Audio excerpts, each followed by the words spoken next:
Kannur തണൽമരം charitable ട്രസ്റ്റിന്റെ നേതൃത്വത്തിൽ Palluruthy relief settlement ഹാളിൽ അഗതി മന്ദിരം അന്തേവാസികൾക്ക് ഭക്ഷണം ഒരുക്കി. മുസ്തഫ കളത്തിങ്കലിന്റെ അധ്യക്ഷതയിൽ നടന്ന പരിപാടിയിൽ AP സുബ്രഹ്മണ്യൻ സ്വാഗതം പറഞ്ഞു. Division councillor advocate PS Biju ഉദ്ഘാടനം ചെയ്തു. ഇവിടുത്തെ ഇൻമേറ്റ്സ്, ഇവിടെ അന്തേവാസികളായ ആളുകളോട് അവരിൽ ചിലരോടെല്ലാം സംസാരിച്ചു. ഒരു പരാതി പോലും ഇല്ലാതെ അവരെല്ലാവരും, നിങ്ങൾ നോക്കി ഇവിടെ ഇരിക്കുന്ന ഞങ്ങളുടെ ആളുകൾ,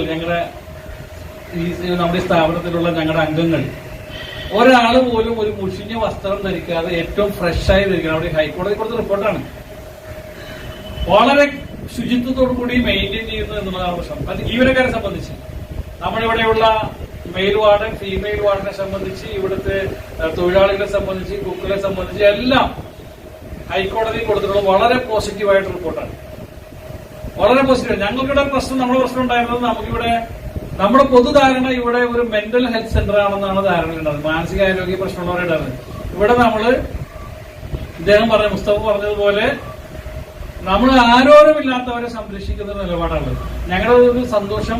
ഞാനിവിടെ നമ്മുടെ സൂപ്രണ്ടിന്റെയും ജീവനക്കാരെയും എത്തിക്കൊണ്ട് പറയാം, ഇവിടെ ഹൈക്കോടതി റിപ്പോർട്ട് കൊടുത്തതിലേക്ക് എല്ലാം നയിച്ചത്, സാധാരണഗതിയിൽ സർക്കാർ ഉദ്യോഗസ്ഥർ എന്ന് പറഞ്ഞാൽ 10 മണിക്ക് വരും, 5 മണിക്ക് ജോലി ചെയ്യും. അവർക്ക് അത്ര ഇരിക്കുന്ന സീറ്റ് ഇരിക്കുന്ന സമയത്ത്. പക്ഷെ ഇത് കൊച്ചി നഗരസഭ town planning committee chairman Sanilmon, KJ Faisal, Sini Seya, Abdul Azeez, relief settlement superintendent Anjitha എന്നിവർ സംസാരിച്ചു. ഭക്ഷണത്തിനു ശേഷം അഗതി മന്ദിരത്തിലെ അന്തേവാസികൾ കലാപരിപാടികളും നടത്തി. News bureau, Palluruthy.